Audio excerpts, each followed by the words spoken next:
Are we standing on the threshold of a new space age? That moon, which for centuries has been a symbol of human imagination, sometimes in lovers' songs, sometimes in poets' fantasies, and sometimes in sages' meditations, is it now becoming a battlefield of global competition, an energy race and geopolitical supremacy? Yes, indeed.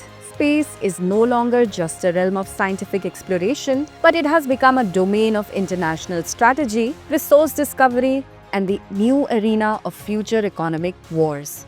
And in this context, a new chapter has now been added. China and Russia's announcement to build a nuclear power station at the moon's south pole. This project is planned to be completed by 2035. The joint mission has been named International Lunar Research Station, or ILRS for short. Its purpose is to establish a permanent, automated and science-rich foundation on the lunar surface. This base will not only be a center for research, but could also lay the foundation for future human missions and permanent space settlements. For this project, Russia's space agency, Roscosmos, and China's China National Space Administration, CNSA, have signed a formal Memorandum of Understanding or MOU. The ILRS will be fully automated and a nuclear reactor will be installed to meet its energy needs. This reactor will not only power the ILRS but also the associated scientific laboratories, mining units, biological testing centers, and future robotic missions. This is, in a way, the first blueprint of future infrastructure on the moon. ILRS is being compared to the US-led Artemis program.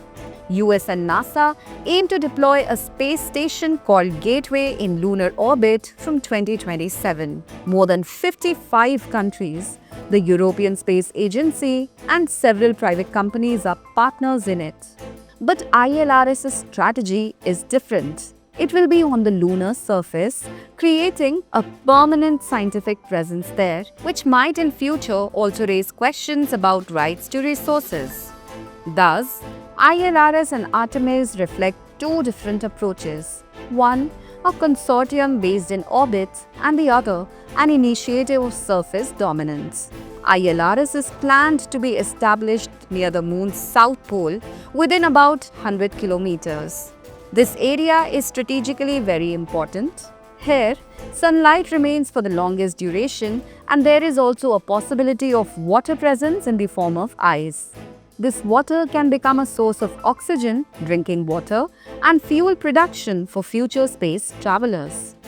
Long-term automated experiments, resource exploration, biological testing, and occasional human missions are also planned here. China wants to make this mission more global under the 555 plan. Its aim is to connect 50 countries, 500 international scientific institutions, and 5,000 foreign researchers. So far, several countries including Pakistan, Venezuela, Belarus, Azerbaijan, Thailand, Egypt, Kazakhstan have joined. China and Russia see the ILRS as an international platform that could serve as an alternative to the Western-dominated space programs. But the question is this race only in the service of science? Or is this a second phase of the space race where the stakes are not only technology but also the moon's wealth? The lunar surface holds helium-3, regolith, rare metals and metal oxides, which in the coming decades could change the course of energy and technology on Earth. Especially helium-3, which is considered the future nuclear fusion fuel, a fuel that would not only be carbon-free but possibly provide infinite energy. But here another point is central: space law. Can any country claim ownership of any part or resource of the moon? The United Nations Outer Space Treaty says no celestial body can be owned by any country. But is this treaty still as effective in today's geopolitical times? Or are we moving towards a future where new battles for resource dominance will move from Earth to the moon? China's lunar campaign is gradually moving towards becoming a moon superpower. When it first landed its rover on the moon in 2013, since then, every mission has strengthened it technically. The Chang'e 4 mission explored the part of the moon called the dark side of the moon, meaning the side that never faces Earth. And in 2024, China made history by bringing rocks from that side. This achievement is considered an unprecedented accomplishment in humanity's lunar mission. The upcoming Chang'e 8 mission in 2028 will lay the foundation of the ILRS, and this mission will also be China's first crewed lunar landing attempt. Now the question arises, where is India in this race? India first showed its scientific excellence in the lunar domain to the world in 2008 when it successfully launched its first lunar mission, Chandrayaan-1. This mission became a milestone not only for India but also for human history as it provided the first evidence of water on the moon. After that came Chandrayaan-2 in 2019, whose orbiter was successful, but the lander Vikram crashed on the lunar surface at the last moment. However, the orbiter installed in its orbit is still functioning and sending information about the lunar surface. But in 2023, India made history.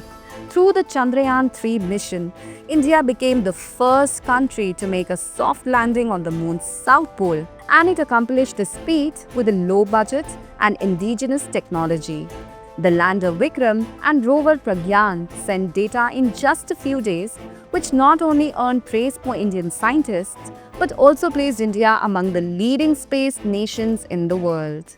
The most significant aspect of India's moon mission is its peace-loving and science-centered policy.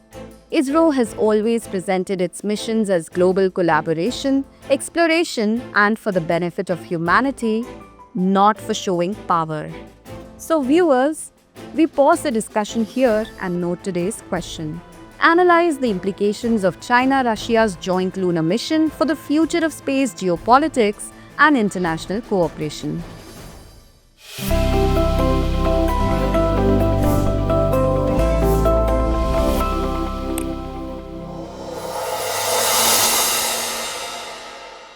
For more informative content, like, share and subscribe, and do not forget to press the bell icon to get the notifications.